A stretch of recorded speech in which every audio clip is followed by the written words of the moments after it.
Olá, queridas, bom dia. Aqui é a Alessandra Ferreira, do Amor à Palavra, e estamos juntas mais um dia na meditação da Palavra do Senhor, no nosso cronograma de leitura bíblica anual. A leitura de hoje encontra-se em Gênesis, no capítulo 28 ao capítulo 30. E hoje eu, quero estar aqui com vocês, trazendo um resumo, trazendo algumas palavras dentro da nossa leitura de hoje. Você que já leu a palavra, né? É muito importante você ler e meditar na palavra do Senhor. E a palavra hoje ela vem falar um pouco mais sobre a vida de Jacó, né? O casamento de Jacó, o nascimento dos seus filhos. E hoje nós podemos meditar que a palavra do Senhor diz que Jacó, ele depois de fugir ali da sua casa, né, diante de toda aquela situação com Esaú, seu irmão, foi necessário que ele saísse daquele lugar, pois ele estava sendo ameaçado de morte pelo próprio irmão, pelo fato da mentira, da enganação, tudo o que aconteceu ali. E então ele foge, né, até mesmo direcionado pelos seus pais, que o dizem para não ficar ali, também não se casar com mulher cananeia, mas para eles irem até a casa de Labão, né, que seria o tio dele, irmão da sua mãe, e buscar dali uma esposa para ele. E então, quando Jacó ele chega ali na terra de Labão, ali aonde Rebeca vivia, né, sua mãe, e então no capítulo 29 nós vemos que ele encontra-se com Raquel. Raquel, ela era uma pastora de ovelhas, e a Bíblia diz que ela era muito linda e que Jacó se apaixona por Raquel, né? Jacó, então, ele ali nós vemos que ele fala com seu tio, né, que trabalharia para ele, para que pudesse se casar com Raquel. E nós vemos toda uma situação que a gente pode tirar até uma conclusão dentro dessa passagem, que tudo que a gente planta, a gente colhe, né? Eu gosto muito disso, de falar sobre a lei da semeadura, porque ela não falha. A lei da semeadura, ela não falha, e isso em vários aspectos da nossa vida nós podemos enxergar isso. E aqui nessa passagem, nós vemos que Labão engana Jacó. Jacó, ele trabalha 7 anos para se casar com Raquel, mas então Labão o engana e entrega a ele Leia, sua irmã, né, a irmã de Raquel, a sua filha mais velha. Algumas versões traz Leia, algumas traz Lia. Eu tenho duas versões aqui. Nessa NVI ele vem falar como Lia. E então ele é enganado pelo seu tio e tem como esposa Lia. E assim a gente vê a lei da semeadura, porque o enganador, né, se torna o que? Enganado. Aquele que enganou o seu pai, né, fingindo ser o seu irmão, então ele passa agora por uma situação onde ele também foi enganado por alguém. E isso nós temos que refletir muito o que nós temos plantado. Porque o que você planta, você colhe. Se você planta amor, você vai colher amor. Se você planta mentira, você vai colher mentira. Se você planta vingança, você vai colher vingança. Se você planta. O que você tem plantado? É impossível eu plantar um pé de amora e colher laranjas. É isso que nós temos que entender, né? Que a lei da semeadura, né? Tá escrito lá em Gálatas, não, de Deus não se zomba, né? Aquilo que você plantar, isso você colherá. Então nós temos que ter esse cuidado, porque muitas vezes o Senhor ele age com misericórdia e o Senhor ele nos perdoa de falhas e erros que cometemos quando nós nos arrependemos, né? Mas independente do perdão de Deus, a colheita nessa terra, ela vem. E é isso que nós temos que entender e ter esse temor e esse discernimento para pensarmos antes de qualquer atitude, né? Mas então, seguindo em diante, nós vemos que ele se casa com Lia e depois, né, ele faz um novo trato de trabalhar mais 7 anos por Raquel.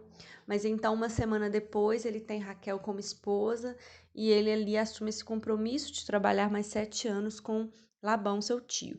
Mas o que é bem interessante destacado na palavra de hoje, que é os capítulos 29 e 30, onde nós vemos o quê? Uma disputa entre as irmãs por ter filhos, por gerar filhos.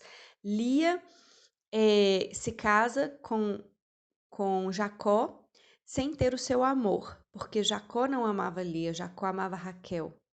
Mas ao mesmo tempo, Lia lhe gerava filhos, e Raquel, que era sua amada, era estéril e não lhe gerava filhos. E é interessante, se nós formos meditar, Sara era estéril e gerou Isaac. Rebeca era estéril e gerou Jacó, Esaú e Jacó.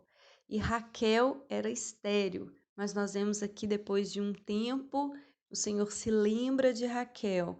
Está lá no versículo 22, capítulo 30. Ele se lembra de Raquel e ela engravida e gera José.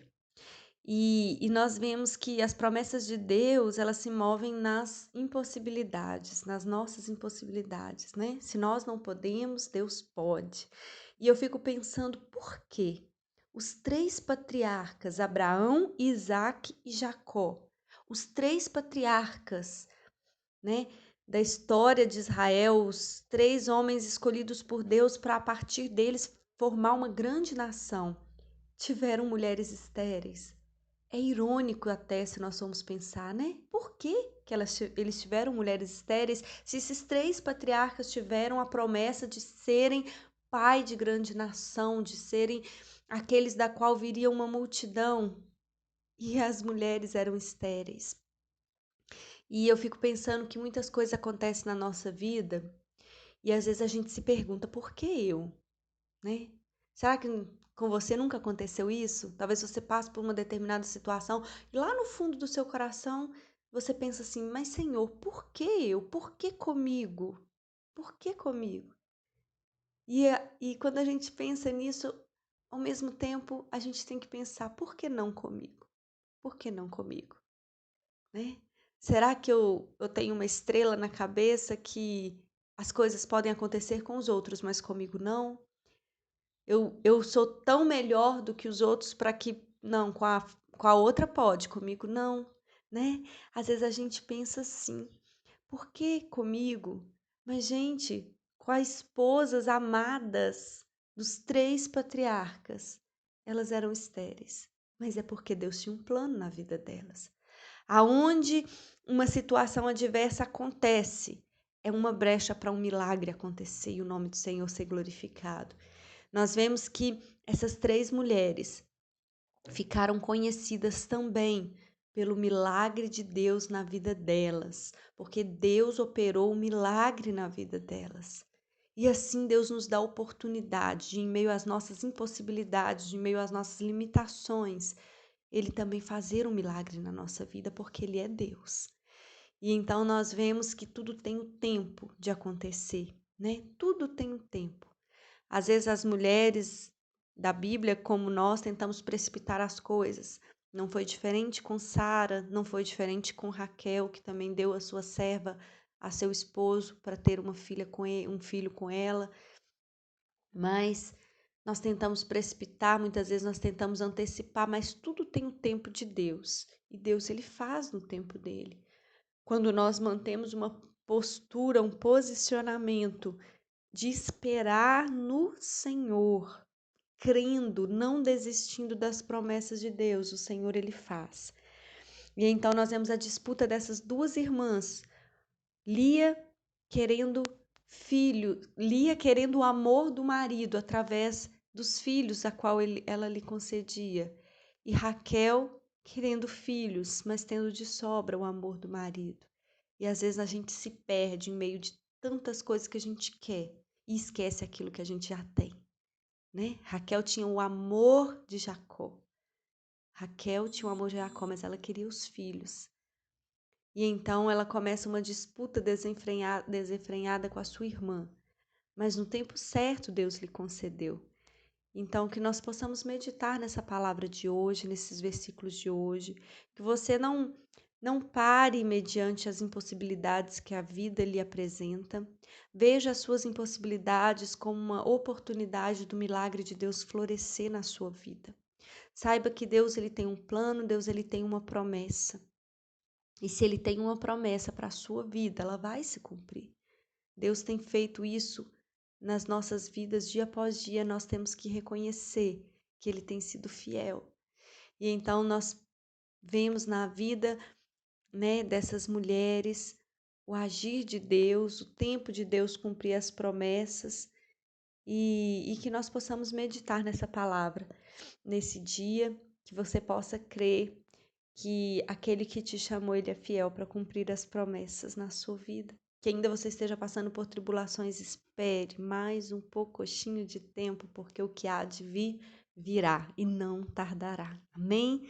Que Deus em Cristo te abençoe.